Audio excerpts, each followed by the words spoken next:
Hello बच्चों, मैं स्मिता बिजलवान स्वागत करती हूँ आपका आईसीटी वर्चुअल क्लासरूम में।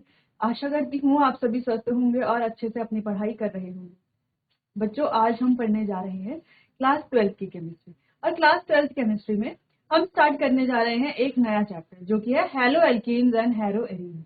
ठीक है, ये चैप्टर काफी इंपॉर्टेंट चैप्टर है और हम देखें तो क्लास 12 का ये पहला चैप्टर है ऑर्गेनिक केमिस्ट्री का। ठीक है, अभी तक हमने काफी सारे चैप्टर कंप्लीट कर लिए हैं, जैसे कि हमने सॉल्यूशन पढ़ लिया है। इसके अलावा हमने DNF, block coordination, compound, electrochemistry, काफी सारे चैप्टर्स को जो कि फिजिकल केमिस्ट्री के और इनऑर्गेनिक केमिस्ट्री के हैं वो हमने कंप्लीट कर लिए हैं, जिनको हमने काफी सारे क्वेश्चन आंसर्स भी सॉल्व किए थे और चैप्टर को काफी डिटेल में पढ़ा। इतने डिटेल में पढ़ा है कि उनसे कोई भी क्वेश्चन आएगा तो आप आसानी से कर लोगे। ठीक है, तो आज हम स्टार्ट करेंगे ऑर्गेनिक केमिस्ट्री का पहला चैप्टर जो कि है haloalkanes and haloarenes. अब ये चैप्टर स्टार्ट करने से पहले आपको क्लास 11th में जो भी आपने ऑर्गेनिक केमिस्ट्री पढ़ी है, यानी कि जीओसी पढ़ी है, जनरल ऑर्गेनिक केमिस्ट्री पढ़ी है, वो आपको थोड़ा रिवाइज कर लेनी है। ठीक है, आपको ये पता होना चाहिए कि इलेक्ट्रोफाइल्स क्या है, न्यूक्लियोफाइल्स क्या है। ठीक है, रिएक्शन कैसे होती है ना, रिएक्टेंट से क्या बनते हैं, प्रोडक्ट बनते हैं, बीच में रिएजेंट आते हैं, तो कैसे कैसे रिएक्शन होती है, ये आपको थोड़ा सा क्लास 11th में जाकर के थोड़ा रिवाइज आपको ये कर लेना है। ठीक है, जा करके नहीं आपके पुराने नोट्स होंगे, थोड़ा बहुत सॉल्वेंट के बारे में आपको देख लेना है कि पोलर सॉल्वेंट क्या है, नॉन पोलर क्या है, पोलर प्रोटिक क्या है, पोलर ए प्रोटिक क्या है, थोड़ा बहुत ये चीजें आपको पता होनी चाहिए। बाकी तो हम चैप्टर में भी डिस्कस करेंगे। ठीक है, चलिए तो चैप्टर को स्टार्ट करते हैं। अच्छा, इस चैप्टर में हम काफी सारी चीजें पढ़ने वाले हैं। ठीक है, तो वैसे देखा जाए तो ये एक छोटा चैप्टर भी है, बहुत ज्यादा टॉपिक भी नहीं है, लेकिन जो टॉपिक है उन्हें काफी हम डिटेल में पढ़ेंगे। तो सबसे पहले हम हेलो एल्केन्स के बारे में पढ़ेंगे, हेलो एरीन्स के बारे में पढ़ेंगे, उसके बाद इनके क्लासिफिकेशन को पढ़ेंगे। थोड़ा बहुत ही हम यहाँ पर नोमेनक्लेचर करेंगे। नोमेनक्लेचर भी इंपॉर्टेंट जो कंपाउंड है उनका ही करेंगे। ठीक है, जो इंपॉर्टेंट हमारे पास एल्काइल हैलाइड और एराइल हैलाइड है उनका ही नोमेनक्लेचर पढ़ेंगे। फिर साथ में हम इनके प्रिपरेशन मेथड्स पढ़ेंगे, हेलो एल्कीन्स के और हेलो एरीन्स के। साथ ही कुछ इंपॉर्टेंट रिएक्शंस पढ़ेंगे और इस चैप्टर में कई सारी नेम रिएक्शंस भी हैं, उसको भी हम चैप्टर के साथ साथ कवर करेंगे, हाईलाइट कर लेंगे और अच्छे से नोट्स भी बनाएंगे। ठीक है, चलिए तो चैप्टर को स्टार्ट करते हैं। तो बच्चों, हमारे पास चैप्टर है alkyl halide and sorry haloalkanes and haloarenes. अब आप कहेंगे एल्काइल हैलाइड क्या है, तो हेलो एल्केन्स को ही एल्काइल हैलाइड कहा जाता है। ठीक है, एल्काइल हैलाइड कहा जाता है, तो आप हेलो एल्केन्स कह लो या एल्काइल हैलाइड कह लो। वैसे ही हेलो एरीन्स को कहा जाता है बच्चों एराइल हैलाइड।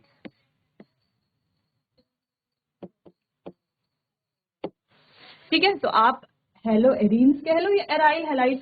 अब हम जो है ज्यादातर एल्काइल हैलाइड या एराइल हैलाइड टर्म को ही यूज करेंगे क्योंकि इजी भी है ना बोलने में। ठीक है, हेलो एल्केन्स, हेलो एरीन्स थोड़ा बड़ा सा हो गया है, तो आप कुछ भी यूज करो, ये आपके ऊपर डिपेंड करता है। चलिए तो इंट्रोडक्शन से स्टार्ट करते हैं। हेलो एल्केन्स क्या है? Haloalkanes and haloarenes derivatives हैं हाइड्रोकार्बन के और बनते कैसे हैं? Replacement of hydrogen atom of hydrocarbon with halogen atom, यानी कि हाइड्रोकार्बन में हाइड्रोजन का क्या होता है? रिप्लेसमेंट होता है हेलोजन से, तो बनता है हमारा हेलो एल्केन्स और हेलो एरीन्स। ठीक है, अब यहाँ पर हम यहाँ पर हम लेते हैं एल्काइल को और यहाँ पर हम देते हैं एराइल को। ठीक है, ठीक है, क्लियर है इतना? चलो, अच्छा, इसके बाद द रिप्लेसमेंट ऑफ हाइड्रोजन। अच्छा बच्चों, आपको एक चीज ध्यान रखनी है, ये जो हेलोजन है, हेलोजन, ये जो हेलोजन है, हेलोजन को हम एक्स भी कहते हैं, एक्स से रिप्रेजेंट करते हैं। ठीक है, और ये एक्स क्या हो सकता है? ये एक्स हो सकता है क्लोरीन, फ्लोरीन, ब्रोमीन, आयोडीन। ठीक है, तो ये सब ये एक्स की वैल्यू हो सकती है। ठीक, क्लियर है? तो रिप्लेसमेंट ऑफ, अच्छा यहाँ पर हो क्या रहा है कि हाइड्रोजन एटम रिप्लेस हो रहा है हेलोजन। ठीक है, जैसे CH4 है आपके पास, CH4 में से देखो कैसे हो रहा है ये। आप ध्यान से यहाँ पर देखना, ये हमारे पास है CH4। ठीक है, और ये आ गया हमारा कोई X। ठीक है, X ग्रुप यहाँ पर ऐड करेंगे और माइनस हो जाएगा यहाँ से एक H। तो देखो CH4 का ये जो स्ट्रक्चर है कुछ ऐसे रहा होगा। मान लो ये वाला H यहाँ से चला गया, इस वाले H की जगह पर क्या आ गया, X आ गया, ठीक है। तो ये हो गया हमारा CH3X। क्लियर है, कुछ इस तरीके से बनेगा। या मान लो हमारे पास है, मान लो हमारे पास है इस तरीके से RH, तो यहां पर होगा क्या, X को हम ऐड करेंगे और H को हम क्या कर लेंगे, यहां से सब्ट्रैक्ट कर लेंगे, ठीक है। तो H यहां पर आ जाएगा, X यहां पर आ गया और H यहां से क्या हो गया है, सब्ट्रैक्ट हो गया है। तो ये बन गया हमारा alkyl halide. Same aryl halide को भी ऐसे ही बनाना है। एल्काइल की जगह पर हमें AR लिखना है, यहाँ पर एराइल ग्रुप लिखना है, ठीक है। तो एराइल में से भी हाइड्रोजन हटाएंगे, क्या बन जाएगा हमारा, एराइल हैलाइड, यानी कि हेलो एरीन बन जाएगा। क्लियर है, चलो इसको इरेज कर लेते हैं। आगे देखो, the replacement of hydrogen atom in hydrocarbon aliphatic और aromatic by halogen atom result in the formation of haloalkane and haloarene. यानी कि replacement of hydrogen atom, hydrogen atom का रिप्लेसमेंट, जो कि हमने अभी देखा, ये जो हाइड्रोजन एटम है इसका रिप्लेसमेंट कौन करेगा, इसको X करेगा रिप्लेस, ठीक है। रिप्लेसमेंट इन हाइड्रोकार्बन एलिफेटिक और एरोमेटिक, एलिफेटिक कौन सा होगा, ये R वाला, और एरोमेटिक कौन सा होगा, एराइल वाला, है ना। वो एराइल क्या है, एरोमेटिक, ठीक है। बाय हैलोजन, किसके द्वारा, हैलोजन के द्वारा। हैलोजन एटम क्या हो सकता है, X में से कौन सा, Cl Br F, ये सब हो सकते हैं, ठीक है। जिससे कि क्या बनेगा, result in the formation of alkyl halide और एराइल हैलाइड, एल्काइल हैलाइड और एराइल हैलाइड इससे बनेगा। क्लियर है, चलो जनरल फॉर्मूला अगर की बात अगर हम करें, RX है हेलो एल्केन्स के लिए जनरल फॉर्मूला, हेलो एल्केन्स के लिए है RX और हेलो अरीन्स के लिए है ARX। ठीक है, इतना क्लियर है। तो ये तो काफी इजी था कि कैसे हम जो है हेलो एल्केन्स और हेलो अरीन्स कैसे बनते हैं, क्या होते हैं, क्या इनका जनरल फॉर्मूला होता है। क्लियर है इतना, चलिए नोट कीजिए इसे। चलिए आगे बढ़ते हैं, अगला है क्लासिफिकेशन। अब क्लासिफिकेशन पढ़ लेते हैं हैलोजन डेरिवेटिव्स का, या हेलो एल्केन्स हेलो एरीन्स, ठीक है। तो क्लासिफिकेशन आपको 3-4 तरीके के पढ़ने हैं। तो सबसे पहला है हमारे pass on the basis of halogen atom present, कितने हैलोजन एटम प्रेजेंट है उसके अकॉर्डिंग अगर हम बात करें, तो उसको अकॉर्डिंग हमारे पास 3-4 तरह के हेलो एल्केन्स हेलो एरीन्स होते हैं। एक monohaloalkanes, dihaloalkanes, trihaloalkanes, polyhaloalkanes, ठीक है। तो ये होते हैं number of halogen atom present, उसके बेसिस पर। जैसे हम बात करें मोनो हेलो एल्केन का फॉर्मूला है C2H5X, फॉर्मूला यानी कि इसका जो एग्जांपल है, ठीक है। वैसे ही डाई हेलो एल्केन के एग्जांपल की बात करें तो ये हो जाएगा CH2X, CH2X, ठीक है। ये क्या है, डाई हेलो एल्केन, ठीक है। नेक्स्ट यहाँ पर ट्राई का एग्जांपल हो जाएगा CH2X, CH2X, CH2X, CHX, ठीक है। साथ साथ आपको बॉन्ड का भी ध्यान रखना है, ठीक है, कि कार्बन के 5 वैलेंस सेटिस्फाई हो रही है या नहीं हो रही है। कई केसेस में ऐसा हो जाएगा, आप जल्दबाजी में करोगे तो हेलोजन की जो है, सॉरी कार्बन की जो है 5 बॉन्ड भी आप बना लोगे गलती से, ठीक है। तो वो आपको चेक करते रहना है। क्लियर है इतना, चलिए इतना नोट कीजिए। चलिए इतना समझ में आया कि नंबर ऑफ कार्बन एटम के बेसिस पर, यानी कि कार्बन एटम के बेसिस पर, सॉरी हैलोजन के एटम के बेसिस पर हमारे पास 3-4 तरह के क्या हैं, हेलो एल्केन्स हैं। एक मोनो हो गए, डाई हो गए, ट्राई हो गए और पॉली हो गए, ठीक है। तो जैसे यहाँ पर आप देख लो, एक हैलोजन है तो ये मोनो हो गया, मोनो हेलो एल्केन, ठीक है। दूसरा वहां पर अगर आप देखो सेकंड एग्जांपल जो हमने दिया, तो वहां पर 2 हैलोजन दिख रहे हैं ना, एक्स यानी कि हैलोजन, एक्स क्या है हमारा, हैलोजन ही तो है, ठीक है। तो यहाँ पर भी क्या हो गया, ये डाई हैलोजन। नीचे वाला अगर आप एग्जांपल देखो तो ट्राई हैलोजन ही होगा, ठीक है, ट्राई हेलो एल्केन ये होगा, यानी कि 3 क्या है यहाँ पर हैलोजन जुड़े हुए हैं। इसके अलावा 1-2 और होते हैं अलग से, जिसको हम कहते हैं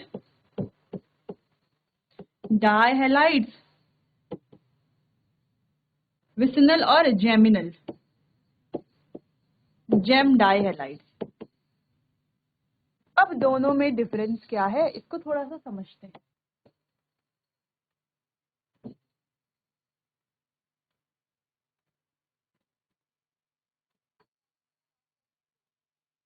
तो चलिए, विसिनल डाइहैलाइड जहां पर हेलोजन, देखो डाइहैलाइड का मतलब है दो ही हेलोजन होंगे, है ना, यहाँ पर भी दो ही हेलोजन होंगे, लेकिन ये दो अलग अलग क्यों, यहाँ पे विक क्यों और यहाँ पे जेम क्यों? क्योंकि यहाँ पर जो उनकी पोजीशन है वो अलग अलग होती है। अगर हम यहाँ पर एग्जाम्पल की बात करें,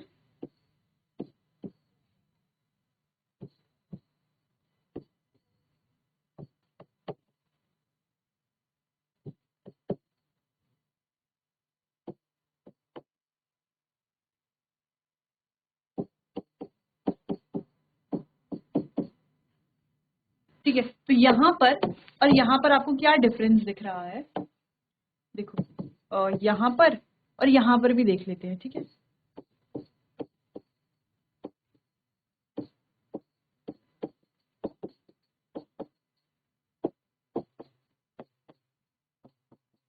देखो दोनों में आपको डिफरेंस क्या दिख रहा है? दोनों में ही दो हेलोजन है, ठीक है। डिफरेंस आपको क्या दिख रहा है? यहाँ पर अगर आप देखो तो हेलोजन कहाँ पर जुड़े हुए हैं? एडजेसेंट कार्बन पे, यानी कि अगल बगल वाले कार्बन पे।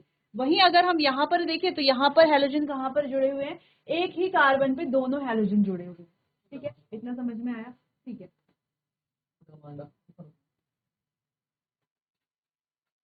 चलिए तो यहाँ पर एक दो एग्जाम्पल और देखते हैं विसिनल और जेमिनल के।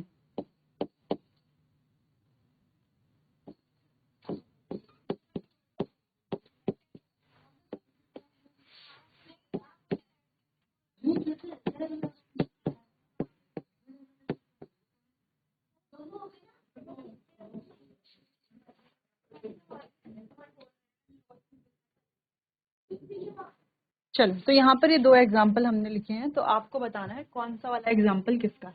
तो देखो यहाँ पर अगर आप देखो तो हेलोजन कहाँ पर जुड़े हुए हैं? दो अलग अलग कार्बन पे जुड़े हुए हैं, और दोनों जो कार्बन है वो कैसे एक दूसरे के एडजेसेंट यानी कि अगल बगल है, ठीक है। तो एडजेसेंट पोजीशन पर जब जुड़े हुए थे तो होते हैं ये विसिनल डाइहैलाइड्स, ठीक है। तो ये एग्जाम्पल है विसिनल का। और जब एक ही कार्बन पर दोनों हेलोजन ग्रुप जुड़े हुए होते हैं तो ये एग्जाम्पल होता है जेमिनल डाइहैलाइड, जेम का, ठीक है। शॉर्ट में हम लिख सकते हैं जेम। क्लियर है? चलिए तो नोट आपने कर लिया होगा हेलोजन डेरिवेटिव्स के ये जो क्लासिफिकेशन है, जो छोटा सा हमने पढ़ा है यहाँ पर, ठीक है। ये हेलोजन एटम प्रेजेंट है उसके बेसिस पर फर्दर दो और केसेस को हमने डिस्कस किया है, ठीक है। आगे बढ़ते हैं, अगला है on the basis of number of halogen atom present.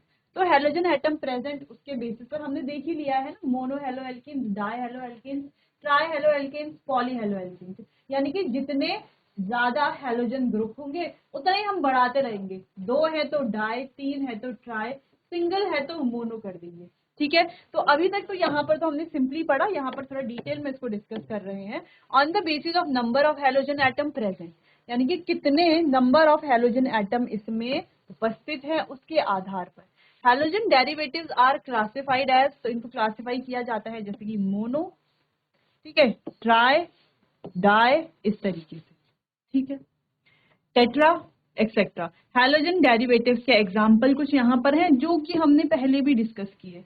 एक ये वाला, अच्छा ये भी है ये, लेकिन ये क्या है? मोनो हेलो एरीन है, ठीक है। देखो यहाँ पे ये क्या है हमारी, एक ये क्या है? रिंग है, ठीक है, एराइल है, एरोमेटिक रिंग है, और उसके साथ क्या जुड़ा हुआ है? हेलोजन जुड़ा हुआ है। तो ये क्या हो गया? Mono hello arene. तो ऐसे ही हमारे डाई हेलो एरीन भी होते हैं। अगर हमें डाई हेलो एरीन बनाना है तो कैसे बनाएंगे?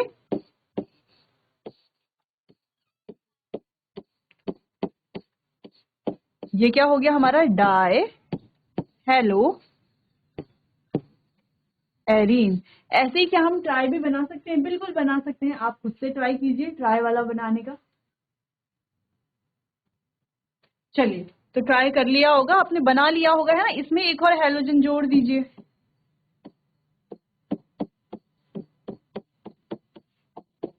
ये क्या बन गया? Try hello arene.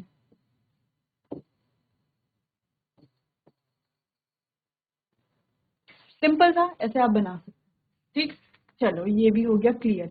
अब आगे बढ़ते हैं, hybridisation, sorry, classification on the basis of nature of the carbon to which halogen atom is attached in alkyl halide.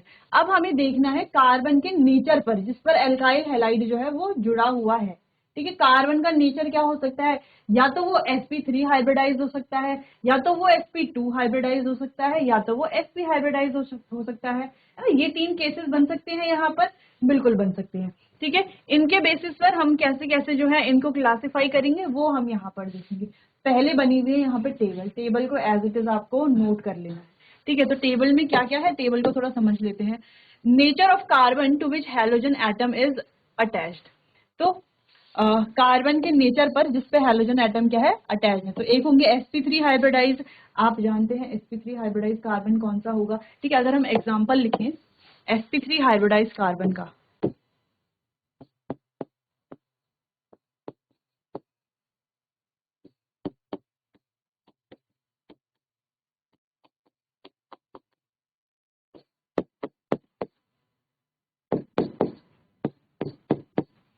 ठीक है, अगर आप यहाँ पर देखो, इसको पूरा ओपन करके ही लिख लेते हैं।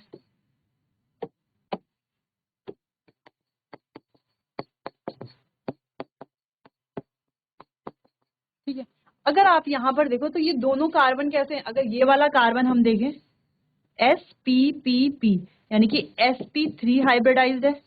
ये वाला कार्बन अगर हम देखें तो spp, तो ये भी कैसा है, sp3 हाइब्रिडाइज्ड है। वही इस वाले कार्बन की बात करें spp, तो ये वाला कार्बन है sp2 हाइब्रिडाइज, और ये वाला spp sp2 हाइब्रिडाइज है ना। सिग्मा बॉन्ड को ही हम देखते हैं ना, ये हमने सीखा था पहले, क्लास 11th में सीख लिया था हाइब्रिडाइजेशन निकालना। अगर इसकी बात करें तो s और p, यानी कि ये है sp हाइब्रिडाइज और ये वाला भी है sp हाइब्रिडाइज। क्लियर है, हाइब्रिडाइजेशन समझ में आया। ये sp3 हाइब्रिडाइज कैसे हुआ, अगर हम इसका हाइब्रिडाइजेशन निकालते हैं तो भी sp3 आएगा। ठीक है, वैसे देखो हमने कैसे सिंपल सा निकाला, जो सिग्मा बॉन्ड है इनको कैलकुलेट कर लो। मान लो सिग्मा बॉन्ड कितने हैं, तीन, 1 2 3 4, 4 सिग्मा बॉन्ड है, तो एक s और 3 p। इसके अकॉर्डिंग हाइब्रिडाइजेशन जो हमारा स्टेरिक नंबर 4 होता है उसका हाइब्रिडाइजेशन होता है sp3। स्टेरिक नंबर अगर 3 है तो हाइब्रिडाइजेशन होता है sp2। स्टेरिक नंबर अगर 2 है तो हाइब्रिडाइजेशन होता है sp। इनमें बॉन्ड लेंथ, बॉन्ड एंगल सब डिस्कस हमने किया हुआ है पहले का, आप चाहें तो उन नोट्स को रिवाइज कर सकते हैं। ठीक है, तो चलो इस तरीके से ये आपको ध्यान रखना है, इजी है। बाकी सबसे इजी तो है सिंगल बॉन्ड वाले sp3, डबल बॉन्ड वाले sp2 और ट्रिपल बॉन्ड वाले sp हाइब्रिडाइज। ठीक है, एक देखो, एक इस वाले बॉन्ड को और इस वाले बॉन्ड को कैलकुलेट करते हैं sp इस तरीके से। बाकी ये दोनों कैसे है, पाई बॉन्ड है, उनको कैलकुलेट नहीं करेंगे। क्लियर है इतना। चलो, तो ये तो कॉमन सी बातें थी जो आपको पता है ही।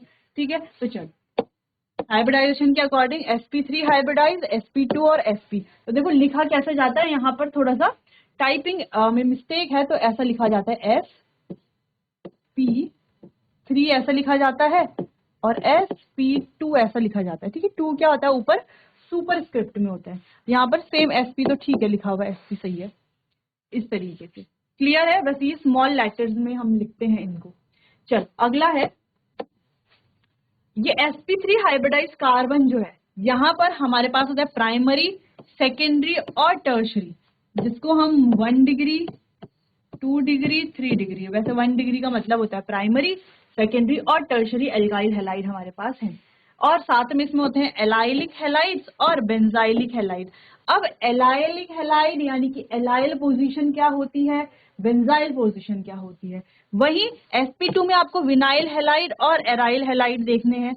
विनाइल पोजीशन क्या होती है और एराइल हैलाइड्स क्या होते हैं। ठीक है, क्योंकि एराइल हैलाइड्स में आपको क्या मिलेगी, एरोमेटिक रिंग। एरोमेटिक रिंग से अगर आप कार्बन के हाइब्रिडाइजेशन चेक करोगे तो वो कैसा होगा, sp2 हाइब्रिडाइज होगा। ठीक है, तो यहाँ पर हम पढ़ते हैं एराइल हैलाइड्स को, तो इसके साथ हम पढ़ेंगे। अगला है हमारा alkenyl halides, alkenyl halides, alkenyl halides इसे हम कह सकते हैं। तो ये हम यहाँ पर डिस्कस करने वाले हैं। उससे पहले आपको ये पूरा क्लासिफिकेशन नोट कर लेना है अच्छे से। चलिए आगे बढ़ते हैं, क्लासिफिकेशन को आगे कंटिन्यू करते हैं। CX बॉन्ड अगर sp3 हाइब्रिडाइज है तो हमने अभी पढ़ा था कि हमारे पास 3 तरह के क्या होंगे, हेलो एल्केन्स होंगे। ठीक है, एक प्राइमरी, सेकेंडरी और टर्शरी। तो आप ध्यान से देख सकते हो, प्राइमरी यानी कि देखो ये तो CX बॉन्ड है, सी एक्स बॉन्ड। अच्छा, बाद में बच्चों हम एक इंपॉर्टेंट टॉपिक को भी डिस्कस करेंगे, जो कि है सी एक्स बॉन्ड के नेचर, है ना। जो सी एक्स बॉन्ड है उसका जो नेचर है उसको डिस्कस करेंगे। उसके नेचर से रिलेटेड काफी पॉइंट्स हमें वहां पर पढ़ने हैं, ठीक है। फिलहाल आप देख लीजिए, तो यह सी एक्स बॉन्ड, ठीक है। अब सी एक्स बॉन्ड, जब ये जो सी एक्स है, सी एक्स में जो ये कार्बन है, इस कार्बन से जब एक एल्काइल ग्रुप जुड़ा हुआ होगा तो होगा हमारा प्राइमरी, ठीक है। अगर ये दो एल्काइल ग्रुप जुड़े हुए होंगे तो ये होगा हमारा सेकेंडरी, और अगर तीन एल्काइल ग्रुप जुड़े हुए होंगे तो ये होगा हमारा टर्शरी। तो देखो, एक ये तो हाइड्रोजन, ये भी हाइड्रोजन है, ये भी हाइड्रोजन है, हाइड्रोजन तो इसमें होना ही था, ठीक है। लेकिन सी एक्स वाला जो है, इसका जो कार्बन है सी एक्स का, उसके साथ जब एक एल्काइल ग्रुप है तो प्राइमरी, दो एल्काइल ग्रुप है तो टर्शरी, तीन एल्काइल ग्रुप है तो, सॉरी, तीन एल्काइल ग्रुप है तो टर्शरी, दो है तो सेकेंडरी और एक है तो प्राइमरी। क्लियर है इतना? तो चलो, तो ये तो हो गया हमारे sp3 हाइब्रिडाइज कार्बन। साथ में था एलाइल और बेंजाइल, ठीक है। तो एलाइलिक पोजीशन क्या होती है? डबल बॉन्ड के बगल वाले कार्बन पर जब हेलोजन हो तो वो होगी हमारी एलाइल पोजीशन।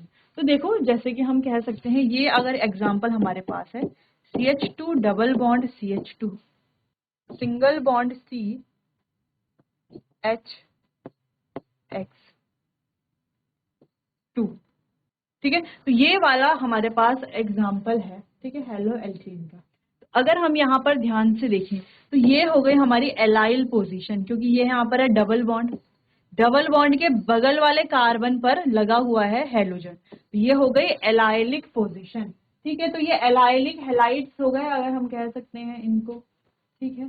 क्लियर है इतना? चलिए, पहले आप इतना नोट कीजिए, इसको हम आगे डिस्कस करते हैं। तो चलिए बच्चों, आज के लिए बस इतना ही। मिलते हैं अपने आने वाले अगले सेशन में। तब तक के लिए आपका बहुत बहुत धन्यवाद।